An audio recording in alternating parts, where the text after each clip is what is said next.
ګرانو عزتمنو کتونکو دا وخت موږ سره ناسته ده ګلپاڼه چې د پښتو د سندرغاړې ډېره ښه سندرغاړې ده. دا وخت دا کوټ ته راغلې ده ایوب نیشنل سټیډیم ته. د دې سره به دې کله باندې خبرې اترې کوو. ګلپاڼه تاسو د خو اول په کوټه کې راغلی وایو چې تاسو راغلي یاست او تاسو کوټ ته راغلي یاست، تاسو څه احساسات دي؟ ډیره مننه ستاسو. زه کوټې ته دویم ځل راځم. ډیر ښه ماحول دی، ډیر ښه کراوډ دی او مزه کوي چې داسې قسمه ایونټ کیږي.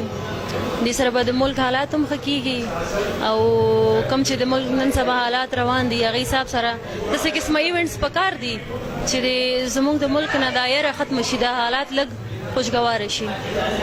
او د کوټې خلک ستاسو سره ډېره مینه هم لري او په ګڼ شمېر باندې بهر سټیډیم کې ډېر په زراو خلک راغلي دي ستاسو د سندرو دپاره او ستاسو سره ډېره مینه ده. نو ته به دې کله سره د کوټې خلک ما سره مینه کوي ځکه خو زه د هغو دپاره د پېښور نه راغلی یم او دلته به ورته انشاءالله پرفارمنس کوم او ډېره مننه کوم د ټولو نه. او دلته په کوټه کې داسې چې کوم فنکشنز دي هغه ډېر په لږ تعداد باندې کېږي، نو په دې کله باندې سوال غواړي. نن سبا د ملک حالات داسې دي چې داسې قسمه ایونټس کول پاسبل نه ده په داسې حالاتو کې. خو بیا هم اف سی پاکستان ته خراج تحسین زما د خوا نه چې داسې قسمه ایونټس کوي او د خلکو د زړونو نه ویره وباسي. ښه خبره ده.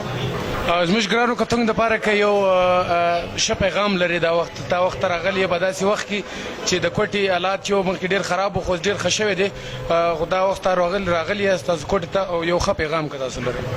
بس د کوټې خلکو ته به زه د مینې او د احترام سلامونه وایم او چېرته چې اوسي خوشحاله او آباد دې اوسي او زما د خوا نه به ورته دا دعاګانې. مننه.